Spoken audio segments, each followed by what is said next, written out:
The flags had done their job. What began as a private standoff between a veteran and an HOA had grown into a story that captured headlines and sparked debate far beyond the neighborhood's borders. His yard, once just another patch of suburban grass, had become a landmark and accidental monument to defiance, but the aftermath was not immediate peace. The HOA president, unwilling to admit defeat, doubled down in the days following the reveal. She flooded him with new letters citing noise complaints from increased traffic, claiming the flags violated visual harmony and warning that the board would pursue all legal avenues. Each notice came laced with desperation, the tone shifting from smug superiority to frantic grasping, yet none of it stuck. The tide had turned too far. Neighbors who once stayed silent now spoke loudly in opposition. They filled the next board meeting, no longer intimidated by her clipboard or her threats. They accused her of wasting community funds, of harassing a resident, of dragging their neighborhood's name through the mud. When she tried to speak, her words were drowned out by frustrated voices, demanding accountability. The pressure mounted until even her closest allies on the board began to waver. They could see the writing on the wall. What had started as a fight for standards had turned into a public relations disaster. Local news stations continued to cover the story, each segment portraying the veteran as a symbol of resilience and the HOA as bullies clinging to rules no one respected. Within weeks, petitions circulated among the residents calling for the president's removal. Signatures piled up faster than she could respond. By the time the next election rolled around, her defeat was decisive. She resigned in anger, muttering about ungrateful neighbors and lawless communities, but her grip on the neighborhood was gone. In her place, new board members stepped in, people who had watched the debacle unfold and wanted no part of repeating it. Their first act was to rescind the fines leveled against the veteran. The second was to amend the bylaws to explicitly allow flag displays, ensuring that no one else would face the same harassment again. For the veteran, it was vindication. He had never asked for a fight, but he had refused to surrender when it came. Now, standing in his yard surrounded by hundreds of flags, he felt the weight of victory, not the loud, boastful kind, but the quiet satisfaction of knowing he had stood his ground and won. But the impact reached further than his property line. His story inspired others. Letters arrived from people across the country who had battled HOAs over everything from garden gnomes to paint colors. They thanked him for showing that it was possible to resist, that the endless fines and threats didn't always have to win. Veterans groups reached out, honoring him for turning his personal fight into a symbol of patriotism. Some even visited, standing proudly among the rows of flags, saluting the display as though it were a memorial. The neighborhood itself began to change. For years, the HOA had ruled with an iron grip, using fear of fines to keep residents in line. But after the president's downfall, the balance shifted. Residents felt freer, more willing to speak up, more willing to question rules that didn't make sense. The air of quiet tension lifted, replaced by something closer to community spirit. The veteran, however, never let the victory turn into arrogance. He kept his yard of 500 flags for the rest of the summer, letting them wave through Independence Day and beyond. Visitors continued to stop by, taking photos and offering handshakes. But as autumn approached, he began carefully removing the smaller flags, storing them neatly in his garage. By the time the leaves turned, only the largest flag remained, rising proudly from the center of his yard. Just as it had been in the beginning, a single banner stood watch, but its meaning had deepened. It was no longer just his private reminder of service and sacrifice. It was a reminder to the entire neighborhood and to everyone who had followed his story that principles were worth standing for, no matter the cost. Life slowly returned to normal. The news crews moved on to other stories. The steady stream of visitors dwindled until the neighborhood was quiet again. The HOA still existed, but its bite had been dulled, its rules softened, its leaders humbled. Neighbors once divided by fear now greeted each other openly, united by the ordeal they had endured together. The veteran returned to his routines, raising his flag each morning, lowering it each evening, folding it with the same care as always. But every time he looked at it, he remembered the rows of 500 that had once stood beside it. He remembered the nights spent planting them, the faces of neighbors in awe, the desperate fury of the president pacing at the edge of his property. He remembered the way the flags had rippled together, a chorus of defiance against a system that thought it could silence him, and he remembered something else. The lesson that had carried him through? Battles aren't always fought on distant fields. Sometimes they unfold in the quiet corners of ordinary life, against opponents armed not with weapons but with rules and regulations. And sometimes the greatest victories come not from overwhelming strength, but from refusing to bend. As another year passed and the next 4th of July approached, the veteran once again transformed his yard. He didn't bring out all 500 flags this time. He planted 100, a scaled-down tribute to the stand he had taken. Neighbors joined in, adding flags to their own yards, creating a patchwork of red, white, and blue across the community. What had once divided them now brought them together. The HOA had tried to erase one flag. Instead, they had planted a legacy. And as the sun set on that Independence Day, the veteran stood in his yard, the largest flag still waving at the center, surrounded by rows of smaller ones fluttering in unison. He knew the battle was over. The HOA had been humbled, the neighborhood had grown stronger, and his flag, his symbol, was safe. Some fights are worth every ounce of resistance. This had been one of them. The veteran smiled, folded his arms, and watched the flags dance in the evening breeze. He had not just defended his flag, he had defended his right to stand tall, and he had won. The night before the reveal was thick with anticipation. The veteran waited until the last porch lights in the neighborhood flickered out, until the streets lay quiet under the soft glow of street lamps. Then, with quiet determination, he opened his garage door. Inside was his arsenal. Bundles of flags leaned against the walls, boxes stacked neatly, poles sorted by size. He had prepared for weeks, and now the time had come to execute. With the discipline of a soldier, he loaded his arms with stakes and fabric, moving with quiet efficiency. He began at the edges of his property. Small flags were planted every few feet along the perimeter, forming a perfect border. Their fabric rustled softly in the warm night breeze, an opening act to the spectacle yet to come. Next came the medium-sized flags, lined in neat rows that cut across his yard like military formations. Each one was measured, spaced evenly, creating the sense of order he had so carefully planned. Hour after hour, he worked. Sweat rolled down his forehead as he bent, drove stakes into the ground, adjusted angles, and moved to the next. His back ached, his arms trembled, but he pressed on. Each flag planted was a message, a statement, a refusal to bow. By the time he placed the last of the smaller flags, his yard already looked transformed. Hundreds of stripes and stars rippled against the night sky, catching moonlight in flashes of red, white, and blue. But the true centerpiece was still waiting. From the garage, he pulled out the massive pole, heavy and unwieldy, the one designed to carry the largest flag of all. He had saved it for last, knowing it would take the most effort. With careful precision, he secured the base into the ground, tightening bolts, checking stability. Then he unfolded the enormous flag itself, its fabric spilling across the grass like a river of colors. Raising it was not easy. The weight fought against him, the sheer size catching every breath of wind. But inch by inch he lifted, secured, and anchored it into place. When it finally stood tall, towering over the rest, he stepped back to admire the sight. His yard was no longer just a yard. It was a battlefield of defiance, a sea of 500 flags, each one a soldier in a silent army.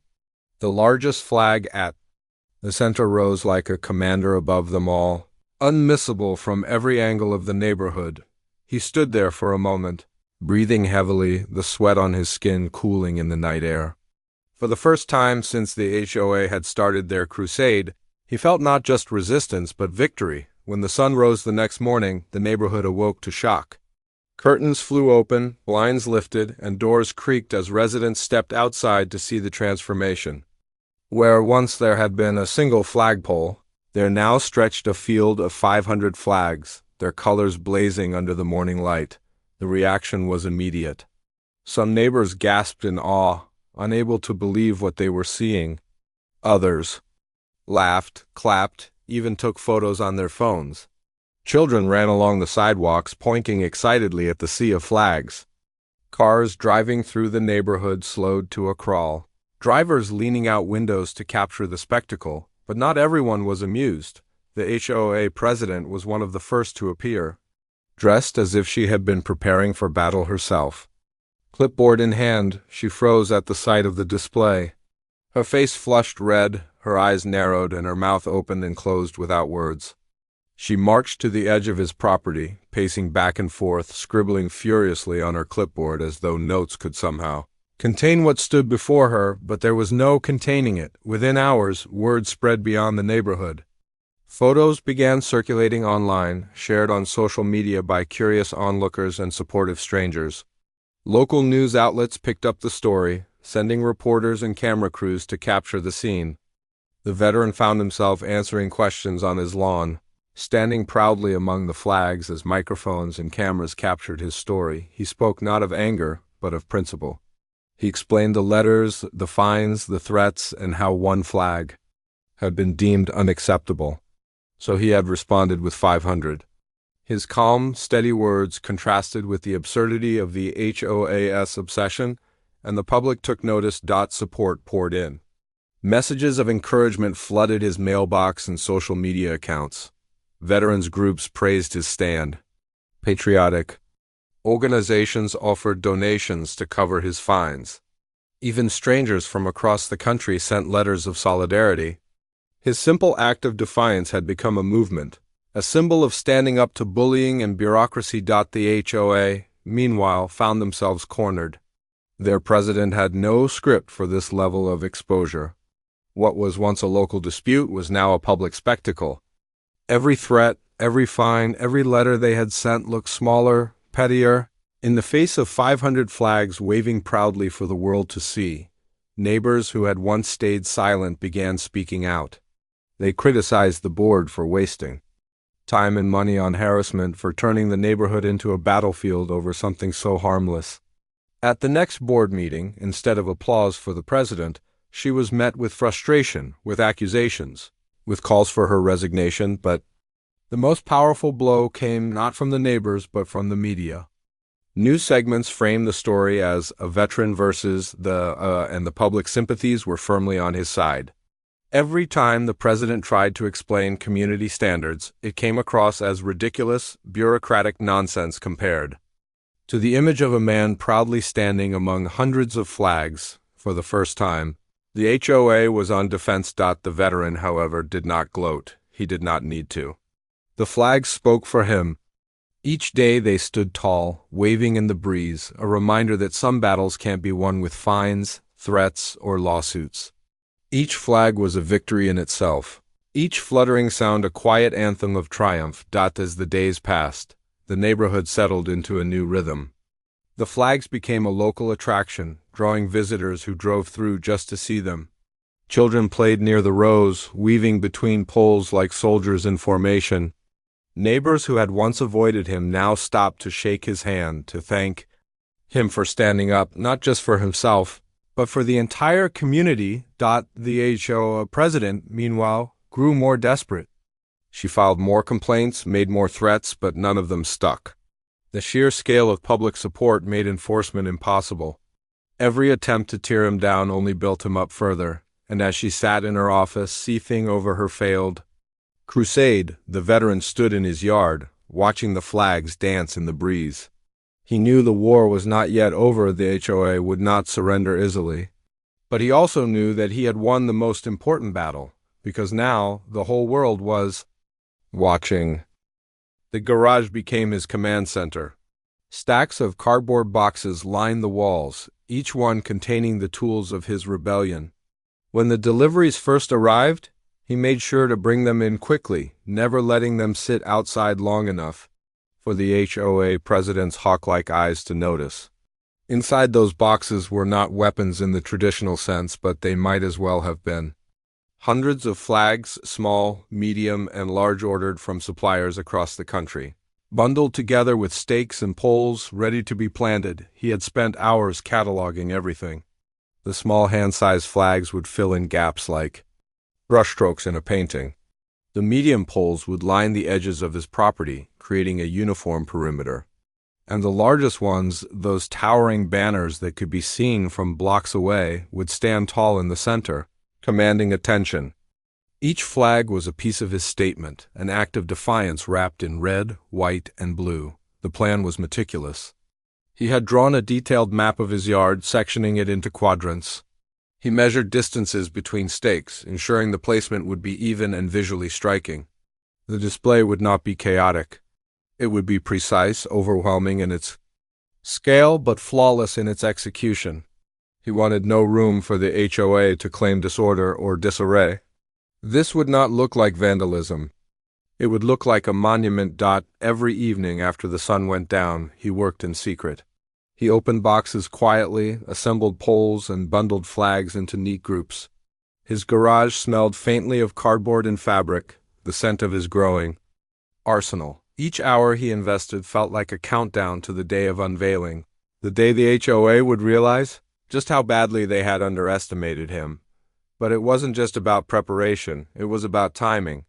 He knew that unveiling his plan too early would give the HOA an opportunity to react. He needed the element of surprise, a sudden transformation that would hit them with the force of a tidal wave. That meant patience. That meant waiting until the right moment, when the HOA had pressed him to the edge, convinced of their victory, only to be blindsided, and that moment was drawing near. The HOA was relentless. The fines had climbed into the thousands, their letters growing more aggressive with each passing week. One notice threatened to revoke his neighborhood privileges, banning him from the community pool and recreational areas. Another hinted that the board was considering legal steps to foreclose on his property. The president had even started approaching neighbors individually, urging them to support the HOA's stance, portraying him as a reckless troublemaker dragging down the community. But as she tightened her grip, cracks began to show. Some neighbors, once silent, grew tired of the president's crusade. They saw the absurdity in the war over a single flag. They saw the president's obsession for what it was, an ego-driven battle for control. And though many still kept their opinions quiet, whispers of support reached him now and then. A nod from across the street, a thumbs up while jogging past. Even a brief note slipped into his mailbox reading, "Don't give in." Those whispers gave him fuel. He wasn't just fighting for himself anymore. He was fighting for everyone who had ever been pushed around by an HOA board, for every neighbor who had stayed quiet out of fear. The plan grew larger. Originally, he had ordered 300 flags. But the more he thought about it, the more he realized 300 wasn't enough. He placed another order, doubling the shipment, then another. By the time the deliveries ended, his garage was packed to the ceiling. He had close to 500 flags of varying sizes, an army waiting for its march. He began testing installations in the dead of night. Quietly, with a flashlight dimmed to its lowest setting, he planted a few flags in the back corner of his yard, experimenting with spacing and angles. In the morning, he pulled them up before anyone could notice, cataloging what worked and what didn't. Each test gave him more confidence, more certainty that the final reveal would be flawless. But secrecy was harder to maintain than he expected. One night, while hauling a bundle of poles from his garage to the backyard, a neighbor caught sight of him. It was a man who lived 2 houses down, someone who rarely spoke. The veteran froze, unsure of what excuse he could muster. But the neighbor only smiled, raised a finger to his lips in a gesture of secrecy, and walked away without a word. The silent pact reassured him. Not everyone was against him. Some wanted to see what he was planning, even if they didn't dare say it out loud. Weeks of preparation led to a single decision: the date. He chose it carefully. It would be just before the 4th of July, when patriotism was at its highest, when the sight of hundreds of flags waving together would not only shock but inspire. He wanted maximum impact, a display so perfectly timed that the HOA would have no way to spin it without looking foolish. In the days leading up to the reveal, the tension reached its peak. The HOA sent one final notice, delivered not by mail, but by hand, taped once again to his front door. It was a last-ditch demand: immediate removal of the flagpole, full payment of fines, and compliance with all bylaws, or else legal proceedings would begin. The president had signed it herself, her signature sharp and furious across the page. The veteran didn't even bother filing it with the others. He crumpled the letter, dropped it into the trash, and walked out to his yard. He looked at the single flag still standing tall, its fabric rustling softly in the summer breeze. Soon it would not be alone. Soon its quiet defiance would become a thunderous roar. Back in the garage, he opened the final box. Inside was the largest flag of all, a banner so enormous it required a special pole, taller than anything else in his yard. This would be the centerpiece, the heart of his display. He ran his hand across the fabric, feeling the weight of it, the weight of everything it represented. The plan was ready. The supplies were ready. The timing was perfect. All that remained was the execution. When the sun rose on the chosen morning, the HOA president and her board members would expect to see the same single flag they had tried so hard to erase. But what they would find instead would leave them stunned, furious, and powerless. Because by the time the neighborhood woke up, his yard would no longer be a quiet corner of resistance. It would be a battlefield of 500 flags, each one standing as a reminder that some battles can't be won with fines and threats. The lawyer's letter did not disappear quietly into the veteran's drawer like the others. It sat on the kitchen table, heavier than paper had any right to be. Its presence lingered in the house, a reminder of the storm brewing outside his walls. While previous notices had felt like nagging annoyances, this one carried the weight of legal authority. The threat of courtrooms, costs, and even losing his home hung in the air like a storm cloud ready to burst. And yet, instead of fear, it planted something else in him, resolve. Still, the HOA was not finished. With the attorney's letter sent, they began their campaign in earnest. Weekly newsletters featured pointed sections about the importance of compliance, thinly veiled jabs at his defiance. The president walked the neighborhood with renewed vigor, clipboard always in hand, making a show of inspecting lawns, fences, and mailboxes, but always lingering a little longer in front of his home. Soon, new rules began appearing, rules that seemed to materialize overnight. Restrictions on unauthorized displays, bans on unapproved structures, and fines for community disruptions were added to the HOA's list of bylaws. Though not mentioned by name, everyone knew who these rules were aimed at. Neighbors began to feel the pressure too. Those who supported him quietly started receiving warning letters for minor infractions: trash bins left out too long, lawns cut an inch too high, cars parked slightly off-center in driveways. The message was clear: siding with him would bring consequences. The HOA wanted him isolated, cut off, standing alone against their machine. It worked, at least partially. Some neighbors who had once left notes of encouragement stopped visiting altogether. They nodded politely in passing but avoided extended conversation. Others stayed firm, but their support grew quieter, more discreet, out of fear of drawing attention. And through it all, the veteran remained calm on the surface. He raised his flag each morning, lowered it each night, and went about his life as though the storm around him didn't exist. But beneath that calm exterior, a plan was taking shape. The breaking point came when the HOA announced a mandatory community meeting. Flyers appeared on every doorstep, bold letters at the top reading, "Preserving our neighborhood standards." The president herself would lead the meeting. Attendance was strongly encouraged, though the unspoken rule was clear: it wasn't optional. When the night came, the veteran walked into the meeting hall to find rows of folding chairs filled with his neighbors. Some avoided his gaze. Others offered faint smiles of solidarity. At the front, the president stood tall, flanked by two board members, papers neatly stacked before her like weapons in waiting. The meeting began with formalities, but it wasn't. Long before the spotlight turned to him, the president spoke at length about violations and non-compliance, weaving his name into her speech like a villain in a cautionary tale. She cited bylaws, fines, and the threat of legal action.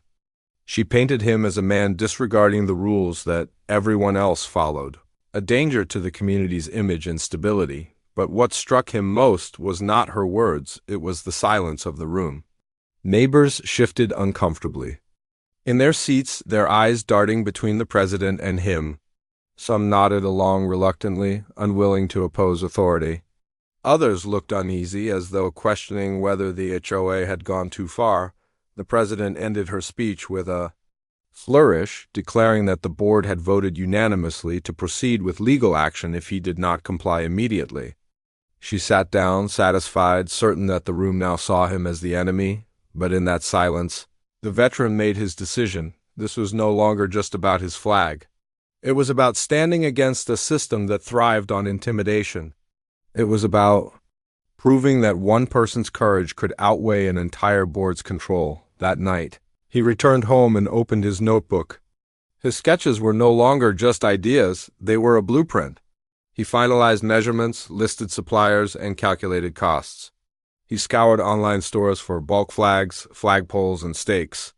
He began placing orders, packages arriving in discreet brown boxes that he stored in his garage. Each delivery was a piece of the puzzle, a brick in the fortress he was quietly building. While the HOA ramped up their efforts, he ramped up his preparations. Each day, he maintained the appearance of normalcy. He mowed his lawn, walked his dog, and raised his single flag as though nothing had changed. But each night he worked in secret. He sorted flags by size, organized stakes by length, and marked sections of his yard where each display would go. He planned the arrangement with military precision, envisioning the day his yard would transform into a sight that could not be ignored. Oblivious to his plan, escalated further. The fines mounted to thousands of dollars. The attorneys' letters grew harsher. Rumors spread that the HOA would soon move to place a lien on his home. The president grew bolder, walking by his property daily, sometimes stopping to take photos, her expression smug, confident that victory was inevitable. But what she didn't realize was that the breaking point had already come and gone. Her threats had not broken him, they had unleashed him. He remembered battles fought far from suburban streets, battles where giving up had never been an option. Compared to those, this war with the HOA was nothing more than noise. He knew patience. He knew discipline. And he knew that when the time came, his response would not be small. It would be overwhelming. The veteran sat in his garage one evening, surrounded by boxes of flags. He imagined the president's face when she saw what he had planned. He imagined the neighbors' whispers turning into gasps, the HOA's smug confidence crumbling into panic. He imagined not just defiance, but victory. Because when the day came, his yard would no longer hold a single flag. It would hold hundreds. The days after the third letter felt heavier, as though every second in the neighborhood was charged with invisible electricity.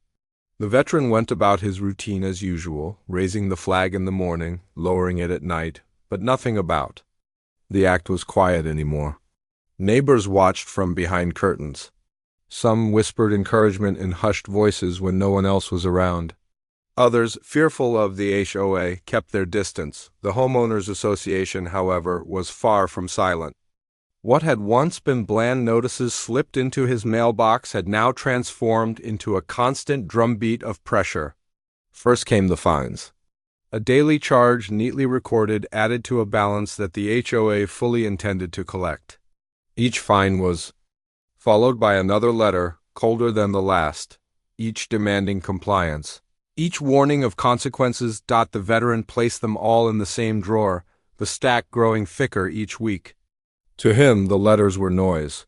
To the HOA, they were a growing file of evidence, a paper trail of defiance they could later weaponize. Soon, the HOA president made herself known. She became a fixture in the neighborhood, a sharp figure who walked the sidewalks with a clipboard, always glancing at his home, always scribbling something down.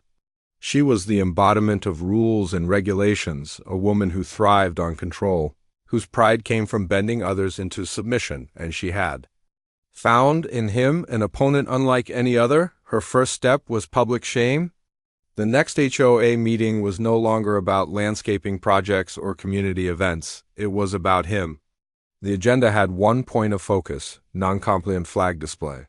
The neighbors filed into the meeting hall, some curious, others anxious, many dragged in by obligation. The president stood tall at the front, her voice sharp as she described his violation. She painted him as reckless, selfish, unwilling to respect the community's shared vision. She listed his unpaid fines, his refusals to comply, his disregard for authority. She described his flagpole not as a symbol of pride, but as a stain on the neighborhood's image. But as she spoke, something began to shift. The room was not filled with unanimous nods. Instead, there were pockets of discomfort. Some neighbors looked uneasy. A few whispered among themselves. To many, the flag was not a nuisance. It was a harmless display. To some, it was even a cherished symbol. And the more the president raged against him, the more people began to question whether this battle was truly about rules or about control. Still, the president left the meeting convinced she had rallied support. She announced that legal steps were being prepared.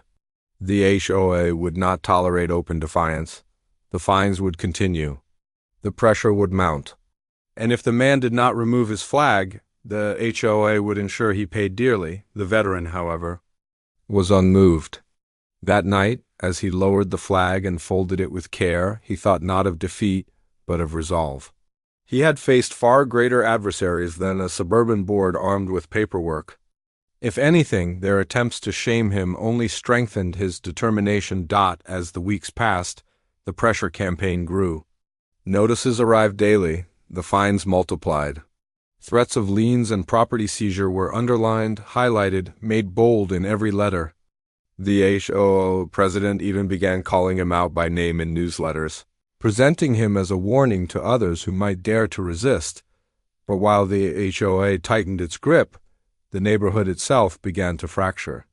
Quietly, neighbors began showing up at his door. Some left small notes of support. Others brought coffee, baked goods, or simple words of encouragement. They didn't speak loudly, but they wanted him to know he wasn't entirely alone. Still, there were those who sided with the HOA. They grumbled that his defiance was raising tension, that he was jeopardizing the peace of the neighborhood. They muttered about how property values could be affected, how outsiders might see their streets as disorderly. And at the heart of that camp was the president, who stoked those fears at every turn. The veteran observed all of this quietly, saying little but thinking much. Each letter, each fine, each whisper of disapproval added fuel to a growing fire inside him. He began to imagine what true resistance might look like, not quiet defiance, but a statement so bold, so undeniable, that no HOA rulebook could smother it. But before that plan could take shape, the HOA escalated further. One morning, as the sun rose and the flag waved gently in the breeze, a new letter appeared on his doorstep, not in the mailbox, but taped directly to his door. It was thicker, heavier, written not by the president herself, but by the HOS attorney. It was no longer just about fines. This was a formal notice of intent to sue. The HOA demanded immediate compliance, payment of accumulated fines, and removal of the flagpole. Failure, the letter said, would result in legal action, court costs, and potentially the forced sale of his home to cover damages. It was the kind of letter designed to break someone's spirit, to strip away the sense of security in their own home, to remind them that the HOA wasn't just a group of neighbors with clipboards, it was a corporation with lawyers, bylaws, and money. But if the president thought this would finally bend him, she was wrong. That evening, he stood in his yard as the sun dipped below the horizon, his flag catching the last rays of orange light. He thought of all the ways the HOA had tried to silence him. He thought of the growing stack of fines, the lawyers' threats, the president's smug determination. And instead of fear, he felt clarity. They wanted him to remove one flag, but what if, instead of removing it, he multiplied it? The idea took root slowly, but once planted, it spread through his mind with unstoppable momentum.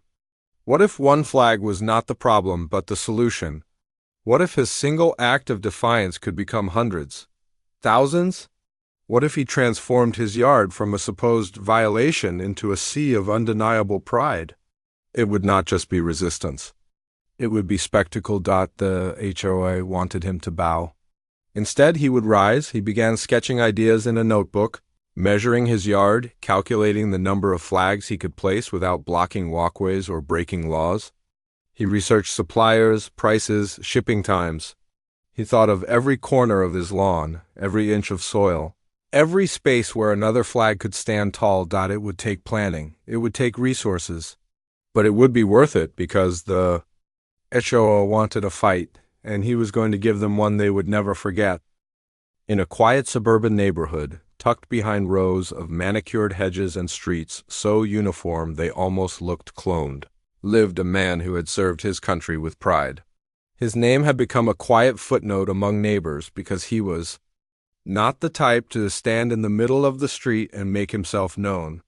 Instead, his life was steady, calm, and predictable. He rose with the sun, took long walks with his dog, and maintained his modest home with the same discipline he had carried through decades of service. The most visible symbol of that life was not his home, his car, or his lawn, but a single American flag that stood firmly in the center of his yard. It was not oversized, it was not gaudy. It was a simple pole and a standard-sized flag, raised each morning, lowered each evening, and folded with care. To him, it was more than cloth and thread. It was the weight of friends lost, memories of sacrifice, and the reminder that his quiet life was made possible by all that came before. But to the local homeowners association, that single flag became a problem. It started with whispers among neighbors.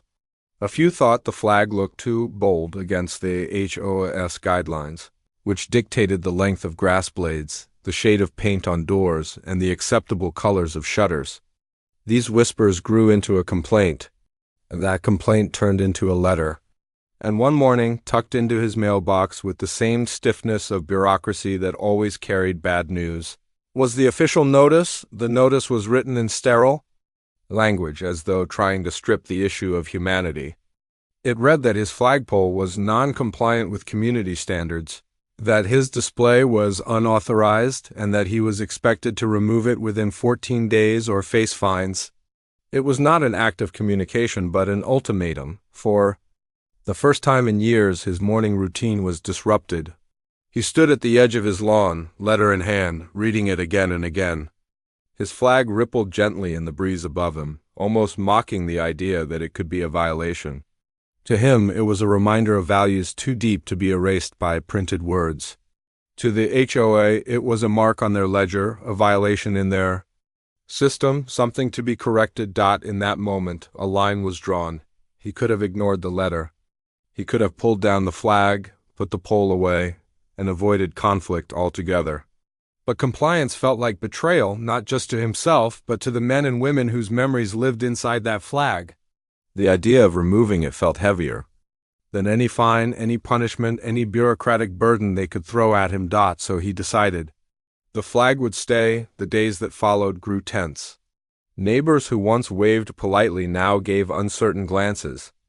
Some avoided eye contact entirely, afraid of being caught in the middle of something that was quickly becoming more than just a property dispute. Others quietly gave him nods of approval when no one was watching. However, notice. Within a week, a second letter arrived. This one was sharper, less formal, and far more threatening. It listed specific fines that would accrue daily if the flag was not removed. It referenced bylaws and covenants, paragraphs of legal jargon meant to overwhelm and intimidate. It ended with a deadline. Failure to comply, it warned, would result in escalation, an ominous phrase that left little to the imagination. The veteran folded the letter and placed it in a drawer with the first. He went outside, lowered his flag as he always did, folded it tightly, and placed it carefully on the shelf inside his home. The next morning, he raised it again. The ritual continued as though nothing had changed, even though everything had, but the neighborhood was no longer quiet. Conversations carried further. Children asked why there was so much tension. Cars slowed down as they passed his home, their drivers glancing at the flag like it was a sign of rebellion. The simple act of honoring his country had become the spark of a silent war in his cul-de-sac dock, and as the flag waved above his yard, the HOA board gathered in their offices, whispering with the same intensity as his neighbors had whispered before. To them, it was not just about the flag, it was about control. If one man could defy them openly, what would stop the rest of the neighborhood from following? The flag was no longer a piece of cloth. It was a symbol of defiance. The man knew it. The HOA knew it. The neighbors knew it. And with each day that passed, the pressure on both sides grew heavier. Then came the visit. One Saturday afternoon, while he was trimming the edge of his lawn, a car pulled up. Out stepped a woman dressed in the exact kind of pressed attire you would expect from someone who thrived on rules. She carried a clipboard, her stride stiff with authority, her face set with disapproval. She didn't wave, she didn't smile. She simply approached, scribbled notes as though she were surveying a crime scene, and left without a word. By the time the sun set, a third notice appeared in his mailbox. This one was not a request, nor a warning, it was a declaration. Immediate compliance was required. Removal of the flagpole was mandatory. Daily fines were to begin without further notice. And buried deep in the legalese was a threat. Continued non-compliance could result in legal action up to and including the seizure of property. It was no longer a nuisance. It was war. The man read the letter under the same flag that had drawn all this trouble, the flag still waving with quiet dignity above him. He thought of the friends he had lost, the sacrifices he had made, and the idea that he would let a group of petty bureaucrats erase all of that with a piece of paper. The anger simmered, but it was controlled, steady, and focused. He wasn't going to back down. Not now, not ever. The HOA had picked the wrong battle. And while they thought they were pressing him into compliance, they were unknowingly awakening a plan, one that would transform his modest yard into something they could never have imagined. The spark had been lit. The fire was coming.